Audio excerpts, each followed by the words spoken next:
Hey everyone, glad you're here. My name is Clay Davis, Director of Outreach at RockFish Church, and it's time to get into the fray. Hey everyone, so glad you joined us today.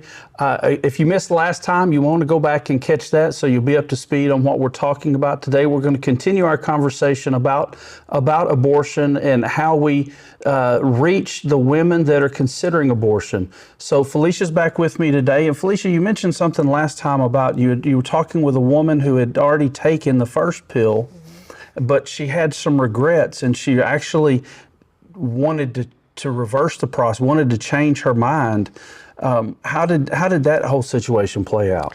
Well, she went to Planned Parenthood, and we had some folks out on the sidewalk, and one of those signs that they hold when they actually want to engage people that are going in and out of that clinic is ask me about abortion pill reversal.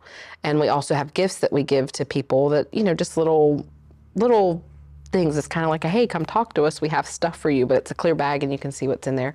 But one of the things that's in that bag talks about abortion pill reversal, and it has the information that you need, not only for the pregnancy center that can help you out, but also just to tell you a little bit about the abortion pill process.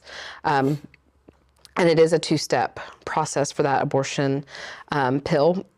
When women are going into a clinic to get it, not through the mail, but they usually make them take that first pill while they're in there, and that's what happened in this case. She went in, they confirmed that she was pregnant, they gave her the first pill, they sent her home with the second one that she needed to take with instructions. But she had that interaction with somebody on the sidewalk, and she kind of had in the back of her head, I can reverse this. Lo and behold, she did start having regrets. And so she reached out to the pregnancy center and she said, hey, I was there. They arranged for her to have transportation to get to the pregnancy center. And they were able to go ahead and do an ultrasound right there. The nurses that are there at the pregnancy center, and the baby was still alive. So with that first pill, it's a 2-pill process. The first pill, it basically starves the baby to death.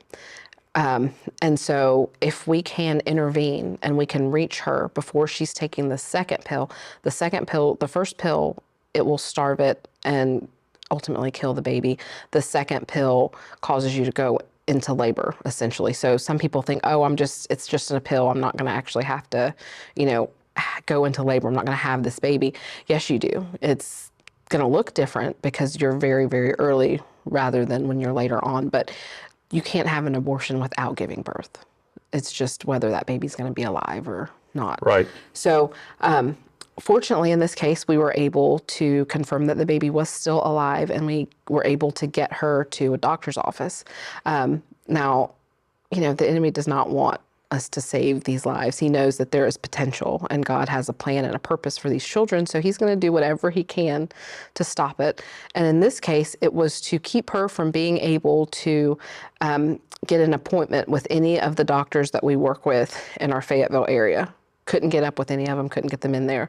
So the pregnancy center reached out to our ministry and said, hey, do you have anybody that could come pick this young lady up from our office and take her to Raleigh? Because there's a doctor in Raleigh that's got late office hours. He will see her as soon as you get there so that he can, again, confirm that the baby's still okay, confirm that mama's okay, and get this ball rolling to save the baby. And so that's what we did. We dropped everything. We loaded up our kids, and we went and picked her up at the pregnancy center. An hour and a half away? So an hour and a half away. So it took us about an hour to get to the pregnancy center, and then it took us about an hour and a half-ish with traffic to get her to this doctor's office all the way in Raleigh. But it was a great bonding experience. We got to talk to her and pour into her this whole time. She gets there, and the baby's still okay. So baby still got a good heartbeat. She actually invited me in so I could see the ultrasound. So I could see the little flicker of that heartbeat. Good to go. Well, we get her prescription to reverse it. And people think, it's just progesterone. It's giving her the natural hormone that our bodies produce. That's all it takes to stop it is that hormone. And so we get her prescription and we go to take her to the pharmacy, and the pharmacy's closed. So again, the enemy wants to stop this little life, but we were not having any of it. So we feed her, we get her home, and the next morning we get up, we travel an hour again to get her, and we pick her up and we take her to the pharmacy where the doctor had sent the prescription. The nurse from the pregnancy center meets us over there because they cover the cost of the medicine. If they hadn't, we would have. But that's part of what the pregnancy center does, is they're going to support her no matter what. And they were there to make sure she didn't pay a penny for those for that prescription. So at this point, y'all are done, right? I mean, you saved the baby.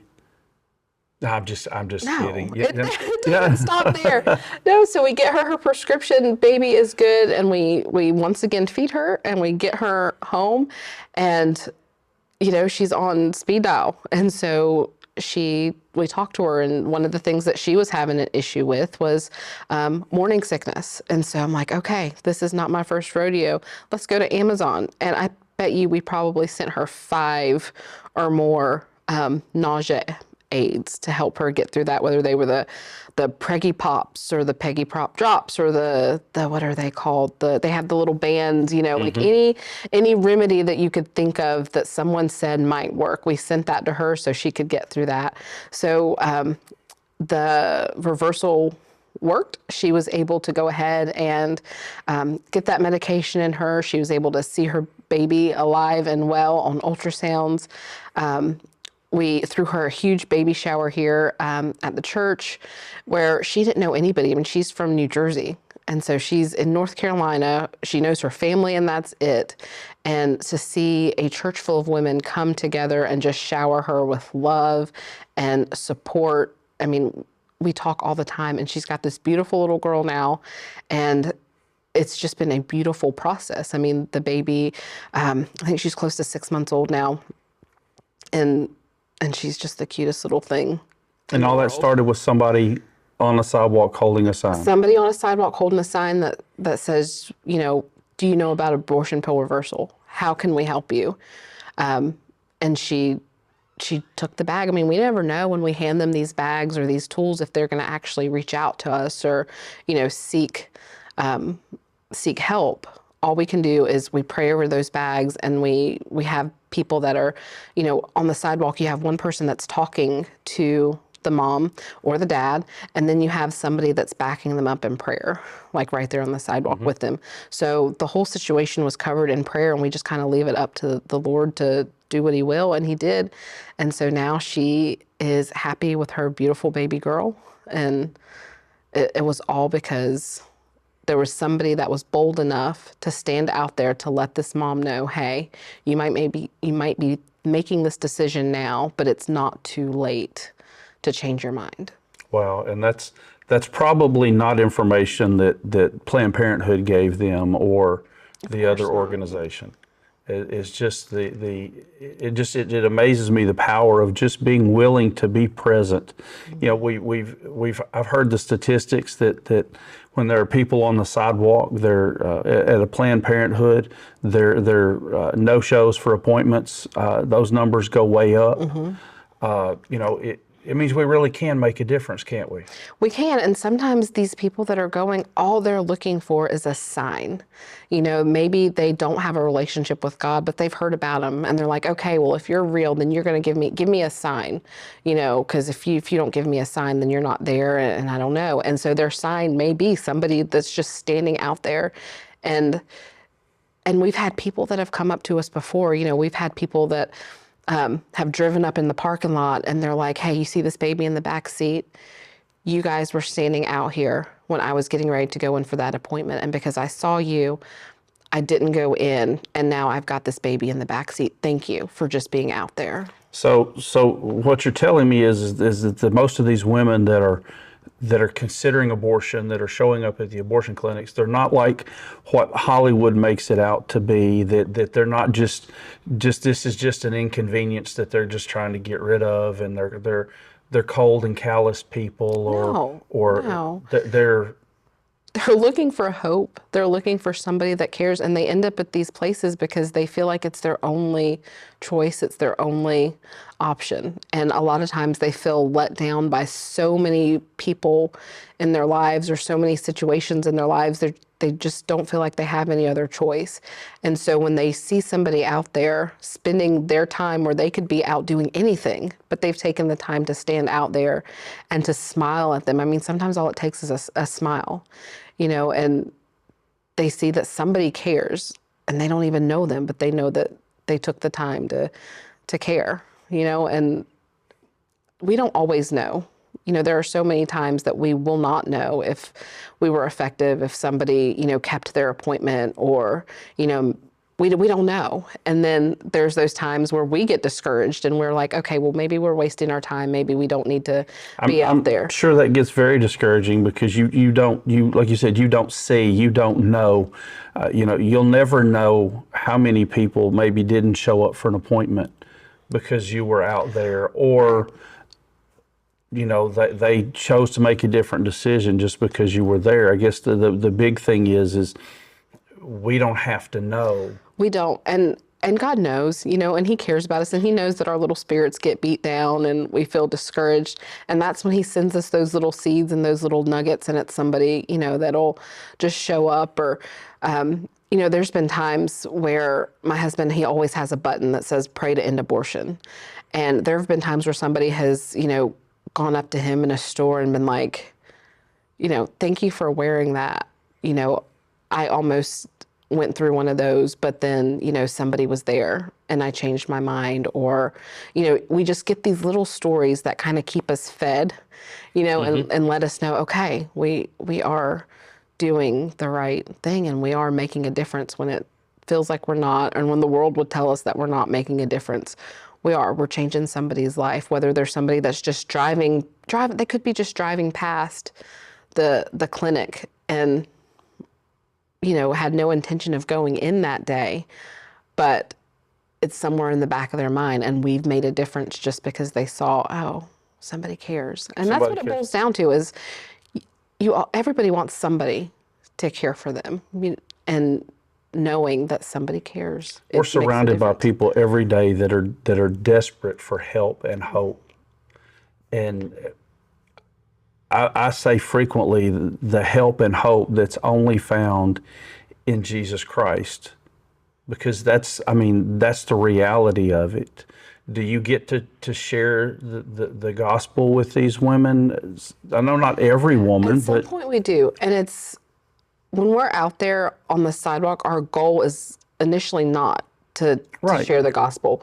We are out there being the actual hands and feet of Jesus at that moment. Right. Nobody in that moment is going to want to be preached at. No, nobody, no, they don't want that.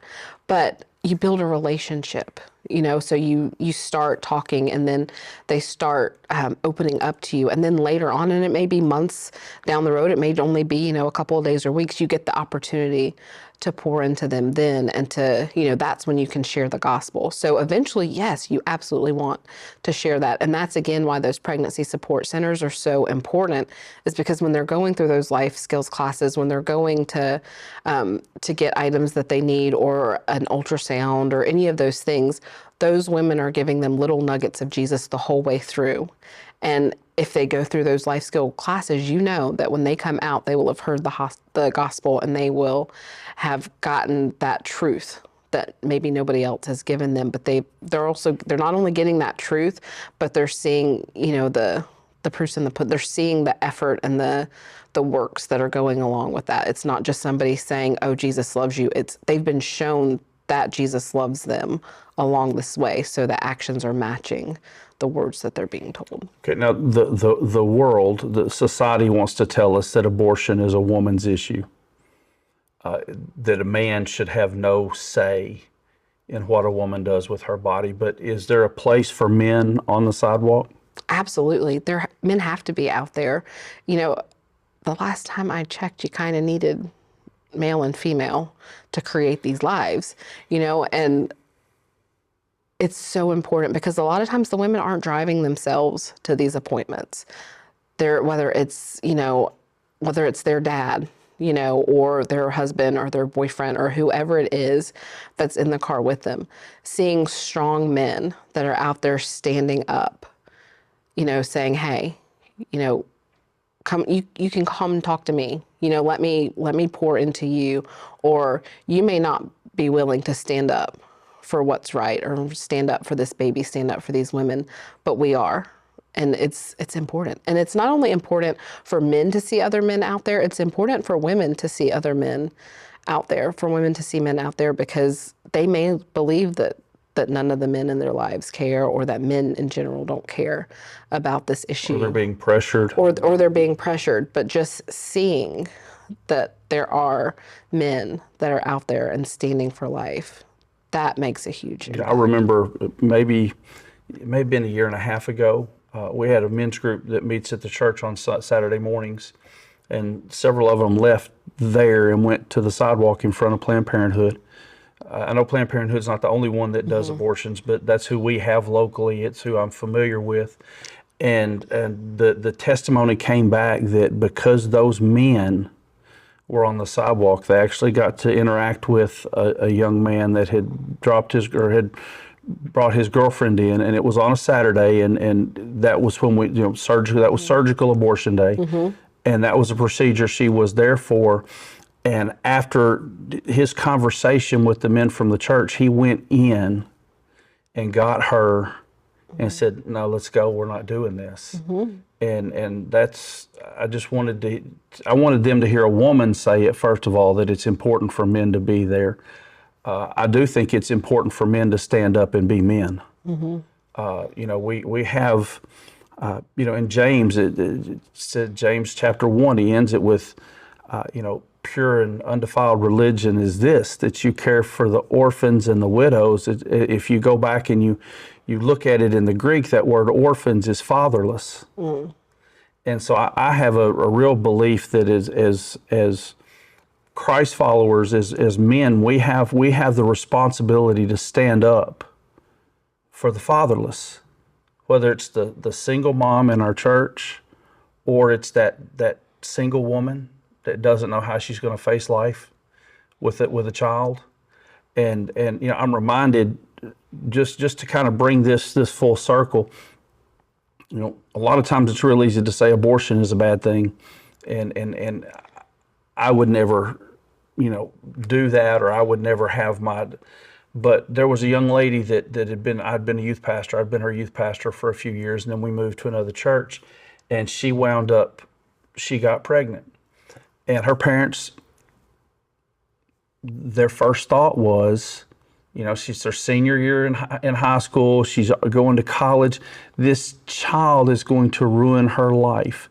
These are people that served faithfully in the church. These weren't just people that showed up on Sunday and went home. And their first step was to make an appointment with Planned Parenthood. So I think we need to be careful and be sure when we're dealing with these women that we take the judgment out of it. It's not always their first choice, and we take the judgment out of it. Felicia, thank you so much for being with us again. Thank you for everything you and your husband do to reach these women that are struggling with all kinds of life situations. And guys, again, thanks for joining us, and we'll see you next time.